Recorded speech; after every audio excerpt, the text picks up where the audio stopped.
बारिश एक आम प्रक्रिया है जिसे आप अक्सर होते हुए देखते होंगे और कभी कभी आपके दिमाग में भी ये सवाल आया होगा कि ये बारिश क्यों होती है, कैसे होती है, इसके बनने के रीज़न क्या है और ये हमारे धरती तक कैसे आती है। तो यही सारे सवालों का जवाब आज के इस वीडियो में आपको मिलेगा। तो है दोस्तों, स्वागत है आपका मेरे इस यूट्यूब चैनल में।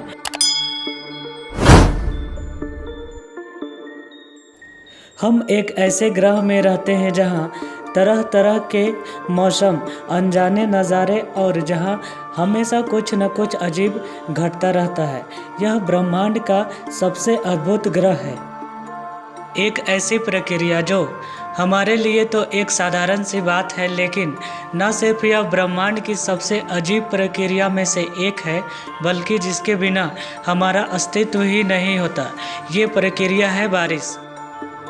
कुदरत के अनजान लेकिन ताकतवर शक्तियाँ इसका निर्माण करती है। बारिश तो दिखने में आसान होती है, लेकिन बहुत कम लोग ये जानते हैं कि बारिश होती कैसे है। जैसे कि अंतरिक्ष से आई किसी चीज़ या धरती के सूक्ष्म जीव या कण आसमान से पानी बरसाने में मदद करते हैं। धरती के वातावरण के ऊपरी हिस्से में तापमान शून्य से भी काफ़ी कम होता है, और जैसा कि स्कूल में हर बच्चे को सिखाया जाता है, पानी शून्य तापमान पर बर्फ बनता है। लेकिन आसमान में ऐसा कुछ नहीं होता। पानी बर्फ में बदलना चाहता है लेकिन बदल नहीं सकता। बर्फ में बदलने के लिए उसे एक इम्प्योरिटी या कण की ज़रूरत होती है, जिसके आसपास वे बर्फ के क्रिस्टल बना सके, और तभी पानी ठोस आकार ले पाता है। और धरती के वातावरण में कई ऐसे छोटे कण हैं जो ये काम करते हैं, जैसे रेत के तूफान, जंगल की आग और ज्वालामुखी से निकला कण। कुछ बारिश बनाने वाले कण बाहर अंतरिक्ष से भी आते हैं। हर रोज़ 2721 किलोग्राम छोटे माइक्रोमीटेरॉइड्स धरती के वातावरण से टकराते हैं। माइक्रोमीटेरॉइड बहुत ही छोटे कण होते हैं जो कि इंसान के बाल की चौड़ाई से भी कम छोटे होते हैं। इसलिए जब वह धरती पर गिरते हैं तो उन्हें बहुत कम फ्रिक्शन का सामना करना पड़ता है, और वातावरण पर आने पर भी ये जलते नहीं हैं, जैसा कि बड़े मीटेरॉइड्स के साथ होता है। ये माइक्रोमीटेरॉइड धरती में गिरता हुआ यह छोटी छोटी बादलों के बूंदों के बीच चला जाता है। बादलों की बूंदें क्रिस्टलाइज होना चाहती थी, लेकिन हो नहीं पा रही थी क्योंकि उन्हें किसी मीडियम की ज़रूरत होती है। जैसे ही ये कण बादलों में प्रवेश करता है, पानी की बूंदें इससे चिपक कर क्रिस्टलाइज होना शुरू कर देती है। ऐसे दिन में अरबों बार होता है जब पानी की बूंदें माइक्रोमीटेरॉइड पर क्रिस्टल बनाती है। तब यह क्रिस्टल खुद एक कण की तरह और बूंदों का आधार बन जाता है, और बूंदें इससे जुड़कर जमने लगती है।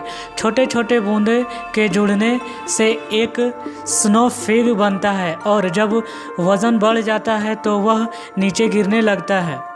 वे जितना धरती के करीब आते जाते हैं उतना ही तापमान बढ़ता जाता है, और जब वे गर्म हवा से गुजरते हैं तो गर्म हवा बर्फ़ के क्रिस्टल को ऊर्जा देती है।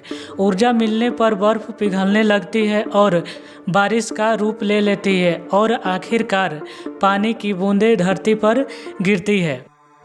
चलिए अब बात करते हैं कि ये पानी आसमान में पहुंचता कैसे है। सूरज की किरणें हमारे धरती को गर्म करती है, जिससे नदी, तालाब, घर, लॉन, समुद्र से पानी भाप बनकर ऊपर उठने लगते हैं। पूरे धरती से लाखों करोड़ों लीटर पानी धरती और समुद्र से ऊपर उठता है। भाप के कण औसतन 10 दिनों तक वातावरण में रहते हैं। इन 10 दिनों में पानी के कण हजारों किलोमीटर की दूरी तय करते हैं। हर समय आसमान में लाखों करोड़ों लीटर पानी होता है। अगर ये पानी एक साथ हमारी धरती पर गिरे तो समुद्र और ज़मीन को 1 इंच तक पूरी ढक सकती है।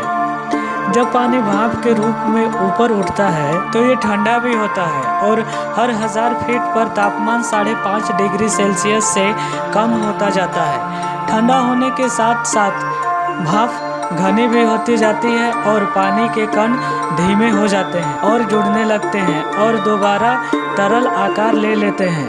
जब ये पर्याप्त मात्रा में जुड़ जाए तो ये हमें नज़र आने लगते हैं, जिसे हम बादल का बनना कहते हैं। ये सूर्य की रोशनी को रिफ्लेक्ट करते हैं और हमें बादल के रूप में नज़र आने लगते हैं। चलिए अब बात कर लेते हैं कि बादल क्यों फटते हैं। बादल में पॉजिटिव और नेगेटिव या धनात्मक या ऋणात्मक आवेश होते हैं। जब ये दोनों एनर्जी के बादल आपस में टकराते हैं तो इनमें बिजली चमकती है और इसमें रुका हुआ पानी बारिश के रूप में धरती पर गिरता है। इस तरह से धरती का जल चक्र को बनाए रखते हैं।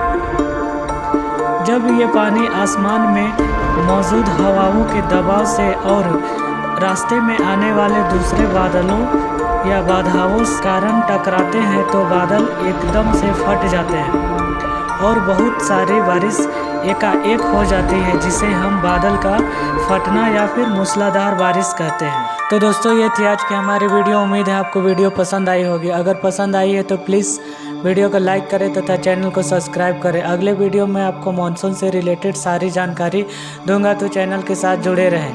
Thank you for watching my video.